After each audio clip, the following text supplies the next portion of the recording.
Okay, आज हमारे पास है एक बहुत ही खूबसूरत और सिंपल सा इयररिंग हमने बनाना है।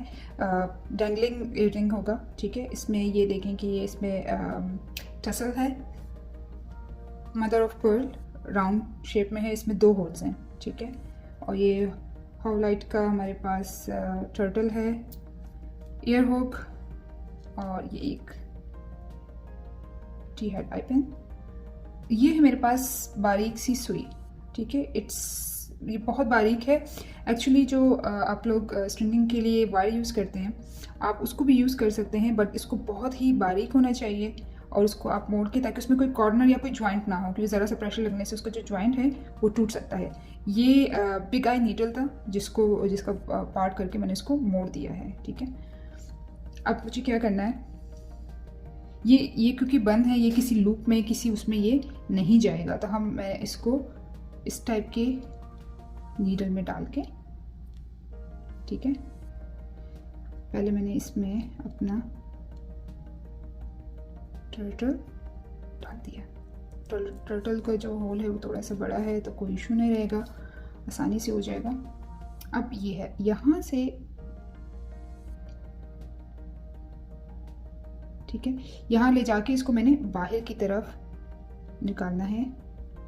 और ये जो धागा है, थ्रेड है, ये थोड़ा सा मोटा है, थोड़ा सा मोटा धागा है, और जो होल है वो इतना बड़ा नहीं है, इसलिए मैंने इस वाले नीडल को लिया है जिसको फोल्ड किया है बीच में। तो इसमें कोई जॉइंट नहीं है कि ज़रा सा प्रेशर लगने से उसका जॉइंट टूट जाए, ऐसा कुछ नहीं है। इसको हमने इसमें निकाल देना है, ठीक है, नज़र आ रहा है। इसको लास्ट तक ले जाके मैं अपना नीडल बाहर निकाल रही हूँ, और उसके बाद इसको, ठीक है, हम इसको डायरेक्टली इस तरह से भी कर सकते थे, लेकिन अगर आप इसकी बैक साइड देखें, इसकी बैक साइड पे कुछ भी नहीं है, ठीक है। जो लूप या बन रहा है वो पीछे, लूप जो बन रहा है वो पीछे की तरफ बन रहा है, ठीक है। ये हो गया। अब इसको अटैच कैसे करना है, या तो आप इसके साथ यहाँ पे जो है वो बड़ा वाला जंपरिंग अटैच कर लें, लेकिन मैं इसमें जंपरिंग नहीं अटैच करना चाह रही, क्योंकि उससे वो मूव होगा और ये सेंटर में नहीं रहेगा। एक छोटा सा आई हैड पिन है, ठीक है। मेक श्योर कि इसका जो होल है वो थोड़ा सा इसके बराबर हो, हाँ, चला जाएगा, ठीक है। अब ये बिल्कुल स्ट्रेट है, हमारे पास इतनी जगह नहीं है कि हम इसको आसानी से इसमें लेके जा सकें।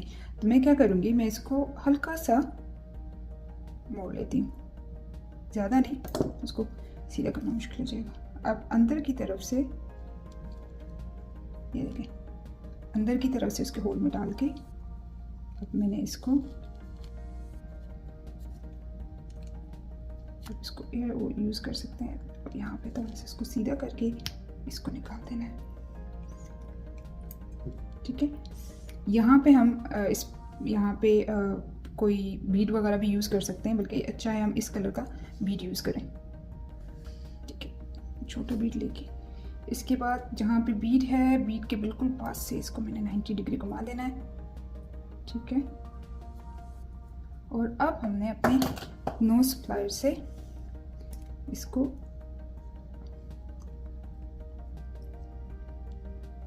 इसके बीच में रख के, अच्छा, हम इसको इस तरह से रख के इसको दूसरी तरफ भी मोड़ सकते हैं। इसमें रख के आपकी वायर पीछे की तरफ है, सिर्फ कॉर्नर आपके हाथ में, अब हम इसको फ्रंट की तरफ भी मोड़ सकते हैं, ठीक है।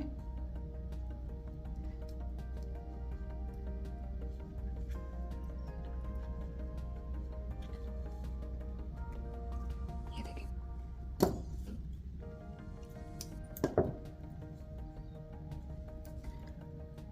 लूप हमारा बन गया है। अब हम इसको थोड़ा सा खोल के हम इसमें, अच्छा, इसमें हमारी कोई साइड नहीं है, ठीक है, कोई फ्रंट एंड राइट नहीं है, क्योंकि ये यहाँ से भी ये मुड़ेगा और नीचे से भी ये मूव होगा, सो इट डजंट मैटर।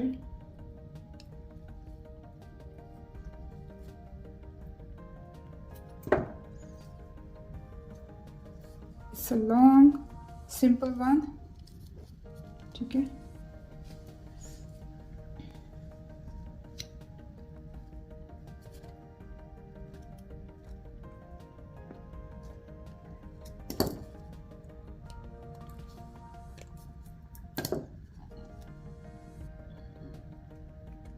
ठीक है, अब उसमें हमने लूप जो एयरिंग का लूप ओपन करके एयर हुक डाला था, इसमें एयर हुक का ओपन करके इसमें डाला है। डजंट मैटर, जो भी आपको सही लगे। और नाइस एंड नाइस। आप वेरिएशन कर सकते हैं, आप इसमें डार्क कलर या वाइब्रेंट कलर भी लगा सकते हैं, ठीक है। और यहाँ पे आप मोती भी लगा सकते हैं, आई मीन डाल सकते हैं, बट मैंने नहीं डाली क्योंकि मुझे इसका ये जो सिल्क वाला इसमें दिख रहा है वो ज़्यादा अच्छा लग रहा था। और दूसरे बीड ऊपर भी है, तो it's for me it's more elegant like this. See you in the next class then.